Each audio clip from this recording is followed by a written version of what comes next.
Hello and welcome, fellow trainers, to another visit number 10. I cannot believe I've already done 10 of these now, which is overabundantly cool. To the 10th visit to my custom Pokemon region, the Halzari region. So, those that are new to the channel or need a quick reminder, the Halzari region is my custom Pokemon region. Some refer to it as a Fakemon region that is heavily based on the United States of America. Even when it's hard to be, I am a proud American, and I love inputting into this region American themes from culture, pop culture, and a lot of tropes, actually, and a lot of common beliefs of American culture and just, ongoings here.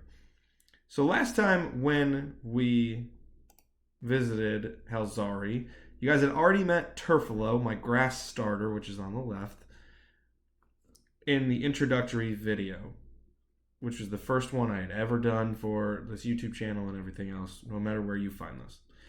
And then last week you got to meet Pasturon, who is the middle form, and then the final form of the grass starter line is Fanta Bison, all the way to the right.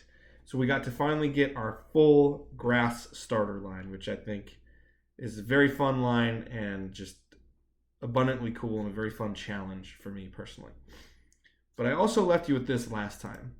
I teased you by asking, who's that Pokemon, about this Pokemon you're just about to meet. I called it the regional resident. I always want to tell you kind of where they're from or what's going on when I tease you the Pokemon coming up. I teased you with the regional resident. It's not the most helpful of teases, but I want him to meet you right now. I want you guys to meet him right now, or her, or whatever we want to call. And I'd like to introduce you right now to Bunnybuckle. Bunnybuckle, as you can see in the top left corner, is grass type. And you see that little image right there, a little note, floral style. So keep that in mind as we move forward. So, as you can see, really fun, happy, big, derpy Pokemon. Just a fun grass type guy with some flowers almost growing as antennae, but they're not truly antennae. Now, as we go to the Pokedex entry, Bunnybuckle is the environmental bunny Pokemon. It is grass type, and it is number 68 in the Halzari region. Bunnybuckle rests in meadows of wildflowers and tall grasses. The flowers growing from its head provide a unique camouflage in the right environment. So, Bunnybuckle, as you can see, has these large flowers growing out of its head, and when it burrows or tries to hide from predators, will actually go into tall grasses, as you find in every single Pokemon game, or large areas of meadows and wildflowers, and it puts that up to give them a natural camouflage, which I thought could be a very unique and interesting way to do it outside of Kecleon or a few other Pokemon. There's not a lot of camouflage and natural defense elements to Pokemon without being abundantly obvious, like a Scyther that's just going to cut you up. So I thought that'd be a very interesting and unique way to approach this Pokemon. And it's a really fun thing to do. However, we did see floral style. So this Bunnybuckle is not alone. There's other variations of Bunnybuckle, and here's one right now. This Bunnybuckle is a water type, and it's float style. As you can see by the orange rings, it's almost got floaties on. It's part of its body. There's large floating membranes across. I don't even know if membrane is the best word for them, but across the body and across the arms to allow this big, fun derpy bunny to be able to float. And you'd find this one outside of the grass form that you'd find more in meadows and forests and things of that nature. You'd find this Bunnybuckle on your rivers, your streams, and your lakes of Halzari. So this Bunnybuckle is water type, still number 68. This Bunnybuckle floats along the lakes and rivers of the region using the bright, buoyant segments of its body. This is the most sedentary form of this Pokemon. So this version of Bunnybuckle loves to just lounge out, on the water and chill.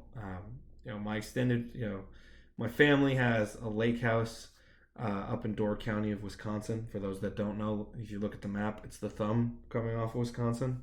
That's Door County. We actually have a lake house up there. My wife's family, has been fortunate to have that. And doesn't matter how old people are. It doesn't matter, what shape they're in. Everyone loves just kind of chilling off with some floaties in the lake and enjoying their time there. So that kind of inspired me as I was creating this design. I thought it'd just be a fun, unique little nod back to home, but also just love the idea of this like really, really chonky bunny floating in the lake, just being like, "What's up?" So I thought that'd be a really fun intro. However, there is some more forms I'd like to introduce to you, and one of them being right here, the flying type Bunnybuckle, also known as the Bluster style Bunnybuckle. Yeah, I took this inspiration of styles from Oricorio. So it's a Pokemon native to Sun and Moon, for those that do not know. Oricorio's got the 4 different styles, and they're all based on different dance or movement elements. So my Bunnybuckle is far more typing and what environment they're in. So we go to its Pokedex entry. Along the greener slopes of the mountains, this Bunnybuckle likes to dive from the heights and glide through the air. It takes all the feathered wings on its body to take flight.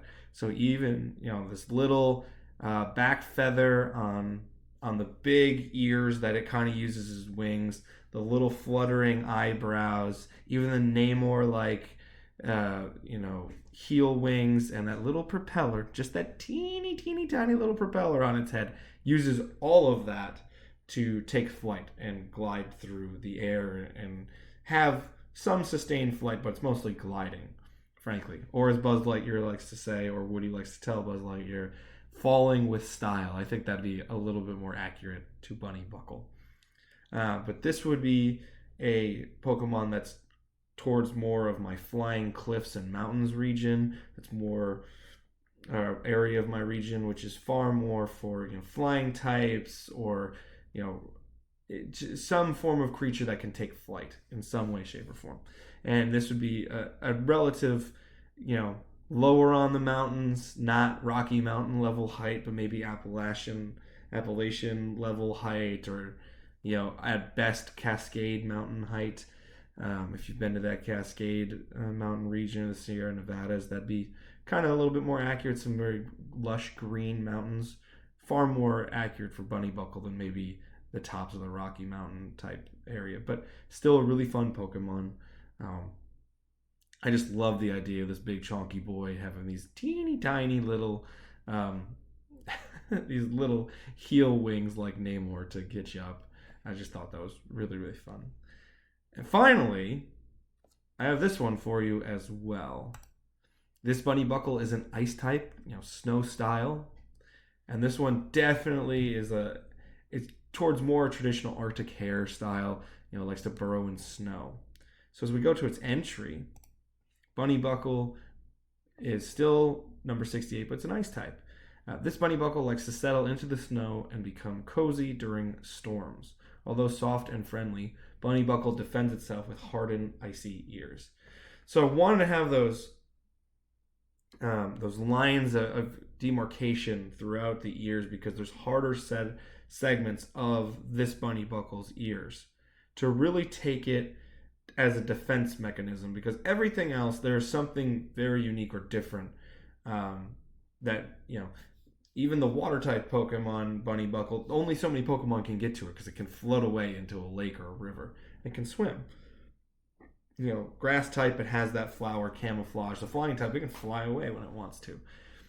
This Bunnybuckle needed a natural defense mechanism, and I thought it'd be really fun to have a harder, ice hard set of ears, so it could really battle pretty well. But for the most part, it's really kind and just likes to burrow in the snow in the tundra regions or the snowier mountain regions of the north of my Halzari region to live its life and just chill. That's definitely more of this Bunnybuckle's style. And that is 4 variations. Count them up.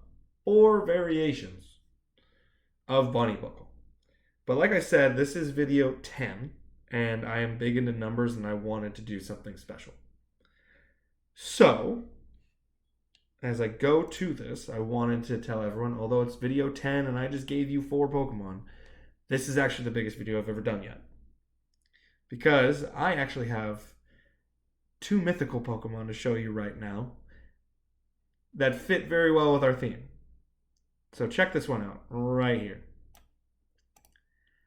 This is a ground type Bunnybuckle. It's Dusty style, as I like to call it. And if you see that in the top corner, that is going to be my logo moving forward, unless I decide to change it. I did slap it together pretty quickly for Mythical Pokemon. This Bunnybuckle is 100,000% inspired by, the old wives' tale of a jackalope in the desert.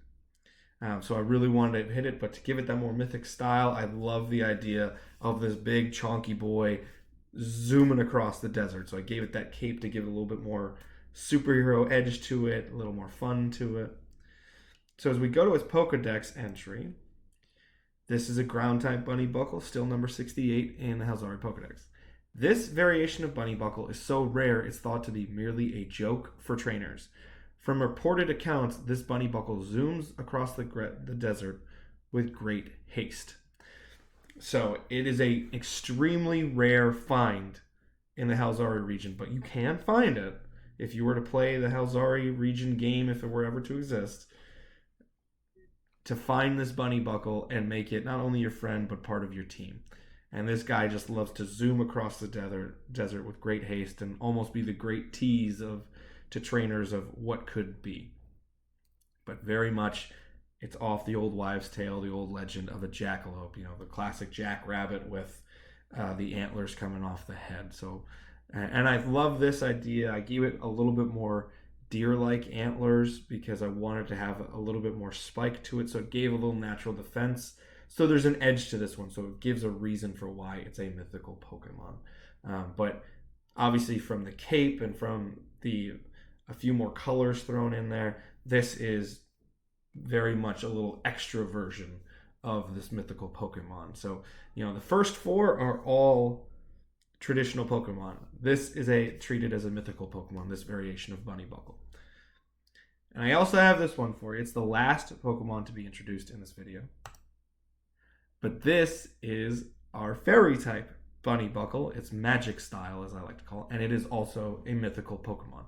I think you could tell from the eggs that it's carrying. This is quite the obvious inspiration, but I thought it was a really, really fun idea that I wanted to try. So this fairy type Bunnybuckle, much like its desert counterpart, this variation is treated as a myth. Allegedly, this Pokemon attacks with explosive egg-like objects and streaks through the forest in a blaze of colors. So a lot of the time, if you've watched my other content, I can harp on whether a design of a Pokemon or design of a character is too on the nose versus it's on the nose in the perfect way to show you what it is. I wanted to hit you over the head with, yo, this is fun fairy type. This is the Easter Bunny in Pokemon form. I'm not someone who really celebrates Easter, but I'm around a bunch of kids around the Easter time due to my job. So it's one that I always try to do an Easter egg hunt for them and talk about the Easter Bunny just for fun with them. Even it doesn't matter, what denominational religion they are, or whether they're don't have that in their lives. I love to bring the fun of what American culture's kind of created out of Easter to them. And I thought this Pokemon would be a great representation of it. So, the extremely obvious rainbow strikes through the ear. And I gave it a unicorn horn, so it still has that little bit of defense. And I love the idea of it carrying eggs that can explode with these magical pops to come at you. And just a very different, unique way to do it. And I thought each one now has this wonderful defense mechanism that makes it unique to just that variation of the Pokemon.